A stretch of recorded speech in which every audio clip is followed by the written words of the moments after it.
Today we're taking a look at the Milwaukee Bucks vs Brooklyn Nets match, which is happening on Saturday, June 5, 2021, and giving you my betting tips and predictions in general on this game. Welcome back to High Stakes. Let's get straight into it. Also, don't forget to subscribe to get notified as soon as we release these sport prediction videos. And if you would like more betting tips and predictions, then check out our Patreon in the link down below. Our new Patreon is a way for us to help you improve your chances of making more money. 5 plans are available for each and every one of you. You can get 30 extra betting picks all the way up to 270 extra betting picks per month. Stop wasting hours and hours of your time searching the internet for some fake betting predictions and losing your money because of it. Join High Stakes Patreon now and get the best betting picks and advices instantly. After a competitive Game 1 against the Heat, which saw the game tied deep into the fourth quarter, the Bucks destroyed Miami in the final 4 games, gaining a week of rest before their huge second-round series against the Nets. The Milwaukee Bucks made easy work of the defending conference champions, the Miami Heat, in the first round. The Bucks swept the Heat 4-0 and destroyed them in 3 of the games. Only one game was close. Was it a case of the Bucks being that good, or the Heat that bad? The Heat had come in playing very well and the Bucks made them look bad. The Bucks have had success against the Nets this season, winning 2 out of 3, including back-to-back wins in early May. But the Nets did not have all of their big 3 in the lineup, as Harden was out. The Bucks do come in with one key injury. A starting shooting guard, Donte DiVincenzo, is out for the season with a foot injury. Obviously, it's a great moment for us, and winning 4-0, beating the team that beat us last year, feels good, Antetokounmpo said to the Associated Press. But at the end of the day, we've got a long way to go. The Heat became the second team in this playoff format to go from sweeping in the first round one year to being swept in the first round the next. Milwaukee led the NBA during the regular season with 120.1 points per game on 48.7% shooting. In the first round against the Heat, Giannis averaged 23 points, 15 rebounds, and 7.8 assists. Impressively, he only turned the ball over 3 times total while playing 36 minutes a night. But similar to last year's series with Miami, the perennial superstar struggled with his 3-point shot, going 1 for 16 in the 4 games. The lackluster shooting performance can be covered up against the Heat, but Brooklyn presents a different animal with their 3 superstars. The Bucks will be without Donte DiVincenzo in this series after he suffered a season-ending foot injury. The Milwaukee Bucks looked terrific in their opening series against the Heat, especially defensively. However, the Bucks have had a week off and it raises the question if that's too much rest. The Nets started to heat up offensively in their last 2 games, and it feels like there's another level this team can reach given they haven't played together a ton. Kevin Durant, Kyrie Irving, and James Harden had played just 8 games together in the regular season, but you wouldn't be able to tell in their first-round playoff series against the Boston Celtics.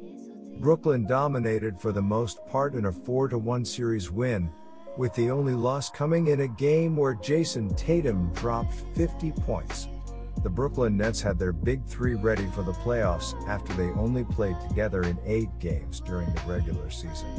But the big 3, Kyrie Irving, Kevin Durant, and James Harden looked very good together in their first-round series against the Boston Celtics. Kyrie Irving averaged 25 points on 49% shooting in the series. "We just don't want to take any of this time for granted," Irving said to the Associated Press after the series win. "This doesn't happen too often kind of in our culture, in our history, where 3 of the best scorers to ever play the game are on one team." The Bucks are 0-8 ATS in their last 8 games as an underdog.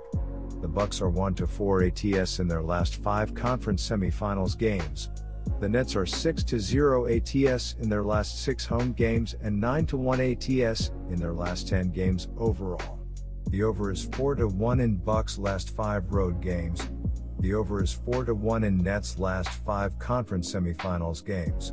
The Bucks are 16-4-1 ATS in the last 21 meetings in Brooklyn and 29-11-1 ATS in the last 41 meetings. The Nets won the series 4-1 and the 4 wins were pretty easy.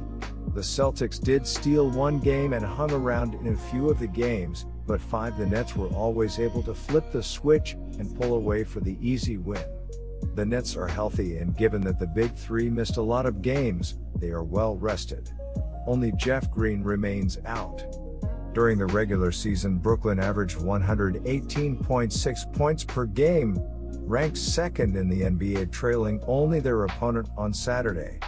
It led the NBA shooting at a 49.4% clip, putting up the sparkling numbers all the while playing only 8 games with their dynamic superstar trio fully in the lineup. The only relevant injury concerns going into Game 1 is the status of Jeff Green, who remains a game-time decision with a foot injury. The Nets win at home by an average of 7.2 points and are 14-2 against the spread when favored by 4.5 or less points.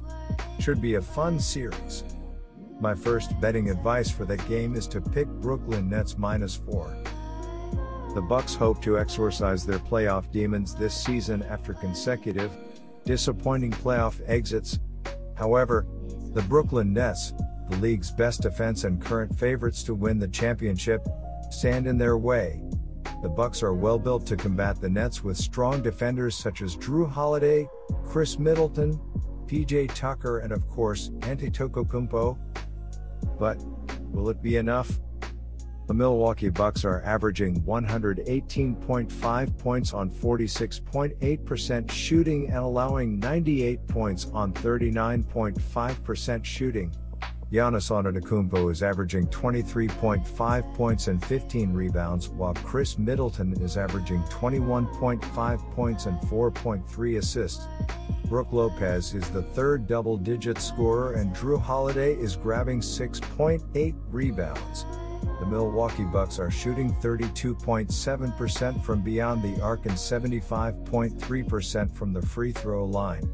The Milwaukee Bucks are allowing 33.6% shooting from deep and are grabbing 59 rebounds per game. Holiday has been such a valuable addition. The two-way point guard has been an excellent right-hand man for Antetokounmpo this season, accounting for the Bucks' second most win shares, 6.6. per Basketball Reference. He is shooting over 50% from the field and is able to run an offense, but also put pressure on Kyrie Irving on defense. Blake Griffin has permanently replaced DeAndre Jordan in the lineup. Jordan did not play a single minute in the Celtics series and has racked up 10 straight DNPs. Going small has given them a boost in offense as the on/off numbers show that Brooklyn's offensive rating increases by 5.6 points when Griffin is on the court, per Basketball Reference. The Brooklyn Nets are averaging 123.4 points on 49.6% shooting and allowing 112.2 points on 43.5% shooting. Kevin Durant is averaging 32.6 points and 3 assists, while James Harden is averaging 27.8 points and 7.2 rebounds. Kyrie Irving is the third double-digit scorer and Joe Harris is dishing 2.4 assists. The Brooklyn Nets are shooting 42.6% from beyond the arc and 91.2% from the free throw line. The Brooklyn Nets are allowing 35% shooting from deep and are grabbing 41.6 rebounds per game. The Nets ranked first in effective field goal percent, 57.5%, and third in three-point percentage, 39.2%, in the regular season. On the flip side, the Bucks were second highest in the league in three-point percentage allowed, 38.4%, to their opponents. They did not defend the three well, and with sharpshooters in their big three along with Joe Harris, I think the Nets will be very successful behind the arc. The total is at 239.5, which may worry many bettors, especially in the playoffs when pace slows down considerably, and the defense typically ramps up. I expect the pace in this series to be fast, as the average pace in the 3 regular season games was 103.1 possessions per 48 minutes. My second betting advice for that game is to pick over. Good luck to all of you.